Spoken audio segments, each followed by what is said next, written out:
না কোচৰাজ বংশীসকলে ভয় কৰে, কোনো এটা জনগোষ্ঠী আজি বড়োলেণ্ডত ভয় নকৰে।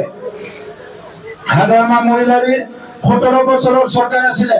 এই 17 বছৰত হাগ্ৰামা মহিলাৰীয়ে 15 বছৰ কংগ্ৰেছৰ লগত আৰু 5 বছৰ বিজেপিৰ লগত চৰকাৰ গঠন কৰিছিল।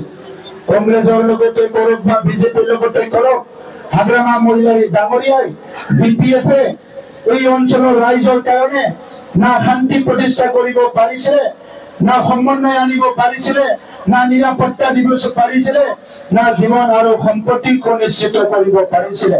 এই সময়ত গুলি ফুটিছিলে, আৰ্মি আহিছিলে, মানুহ মৰিছিলে আৰু দিনে ৰাতি আমাৰ মহিলাসকলে ঘৰৰ পৰা ওলাবলৈ ভয় কৰিছিলে।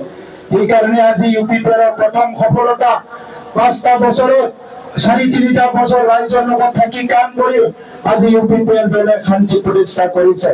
ইউপিপিএল দলে নিৰাপত্তা দিছে। ইউপিপিএল দলে প্ৰত্যেকটো জনগোষ্ঠীৰ নিজৰ পৰিচয় অস্তিত্বলৈ জীয়াই থকাৰ কাৰণে এটা সুস্থ পৰিৱেশ গঠন কৰিছে। এইটো চবে দেখিবলৈ পাইছে। আজি এই নিৰ্বাচনত আমি মা, মাটি, জাতি, শিক্ষা আৰু শান্তিক লৈ পেলাই নিৰ্বাচন কেম্পিং কৰিছো। মা, মাটি, জাতি, শিক্ষা আৰু শান্তি, এই 5টা বিষয় আমাৰ সমাজত প্ৰত্যেকটো জনগোষ্ঠীৰ অতিকৈ প্ৰয়োজন বিষয়। মা বুলি ক'লে আমাৰ মাতৃসকল, বাইদেউ ভনীসকল, আমাৰ মহিলাসকল সুৰক্ষিত হ'ব লাগিব। মহিলাসকল নিৰাপত্তা পাব লাগিব। মহিলাসকলে নিজৰ অধিকাৰ পাব লাগিব।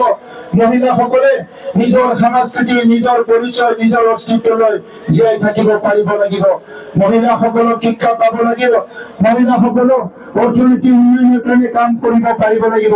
মহিলাসকলৰ ৰাজনৈতিকভাৱে সুযোগ পাব লাগিব। সেইকাৰণে আজি ইউপিপিএল দলে বড়োলেণ্ডত যাওঁতে প্ৰত্যেকটো মা, প্ৰত্যেকটো বাইদেউ, প্ৰত্যেকটো ভনী, আমাৰ প্ৰত্যেকটো মহিলাই সুৰক্ষিত হ'ব পাৰে। এই কাৰণে আমি মাৰ ওপৰত কাম কৰিবলৈ দায়িত্ব লৈছো। আমি মাটিৰ ওপৰত কাম কৰিবলৈ বিচাৰিছো। স্বাধীনতাৰ 1947 চনৰ পৰা 70 বছৰ 75 বছৰলৈকে বহুত মানুহে মাটিৰ অধিকাৰ পোৱা নাই। আজি মাটি সুৰক্ষিত কৰিব লাগিব, লগতে মাটিৰ অধিকাৰো দিব লাগিব। প্ৰত্যেকটো জনগোষ্ঠীক আমি মাটিৰ অধিকাৰ দিবলৈ সক্ষম হৈছো। আজি আদিবাসীসকলক মাটি পাইছে, বড়োসকলক মাটি পাইছে, 26টা জনগোষ্ঠীয়ে মাটিৰ অধিকাৰ পাইছে। 3.5টা বছৰ কাম কৰি 3,23,000 পৰিয়ালত মাটিৰ সমস্যা সমাধান কৰিছো। 3.5 বছৰ কাম কৰি 27,000 পৰিয়ালক সাজ মাটিত আমি অধিকাৰ দিবলৈ সক্ষম হৈছো। 3.5টা বছৰ কাম কৰি 42,000 পৰিয়ালক ফৰেষ্ট অঞ্চলত আমি অধিকাৰ দিবলৈ সক্ষম হৈছো। আজি 70,000 পৰিয়াল মাটি কিনা বেচা কৰিব পাৰিছে। এটা সময়ত কৈ আছে যে বড়োলেণ্ডত মাটি কিনা বেচা কৰিব নোৱাৰে, কিন্তু ইউপিপিএল চৰকাৰৰ সময়ত 70,000 পৰিয়ালে মাটি কিনা বেচা কৰিব পাৰিছে। মাটিৰ পিছত আহিছে জাতি। আজি প্ৰত্যেকটো জাতিক সুৰক্ষিত কৰাৰ কাৰণে ইউপিপিএলে ভিজন ডকুমেণ্ট আনিছো। এই ভিজন ডকুমেণ্টৰ দ্বাৰা বড়োলেণ্ডত বসবাস কৰা 26টা জনগোষ্ঠীৰ প্ৰত্যেকটো জনগোষ্ঠীয়ে নিজৰ ভাষা, সংস্কৃতি, নিজৰ পৰিচয় অস্তিত্বলৈ জীয়াই থাকিব পাৰে। ইয়াৰ কাৰণে আমি কাম কৰিছো।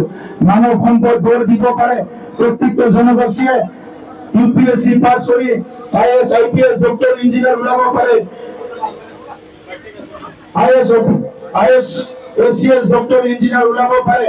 ভাল ভাল আমাৰ প্ৰফেচাৰ, ভাল ভাল নেতা ওলাব পাৰে। ইয়াৰ কাৰণে আমি কাম আৰম্ভ কৰিছো। আমাৰ স্কুল কলেজ বিলাক ঠিক কৰিছো। প্ৰত্যেকটো জনগোষ্ঠীৰ ভাষা আমি জীয়াই ৰাখিব বিচাৰিছো। আজি আমি 26টা জনগোষ্ঠীৰ ভিতৰত 18টা জনগোষ্ঠীৰ ডিক্সনাৰী ওলাইছো। এটা জনগোষ্ঠী আনটো জনগোষ্ঠীৰ ভাষা শিকিব পাৰে। আজি সান্থালীসকলৰ যি শিক্ষক আছিলে, এই শিক্ষকসকলে আগৰ চৰকাৰৰ দিনত 10,000 পাইছিলে। আমি এতিয়া 24,000 দিছো আমি সান্থালী শিক্ষকসকলক। অহা বছৰত আমি প্ৰায় 50খন স্কুলত সান্থালী ভাষা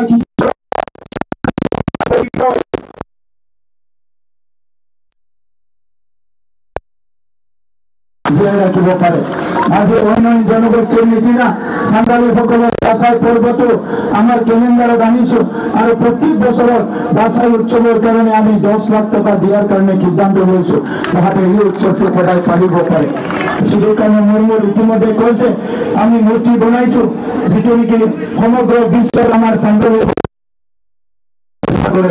আমি বড়ো হাজৰা ডাঙৰীয়া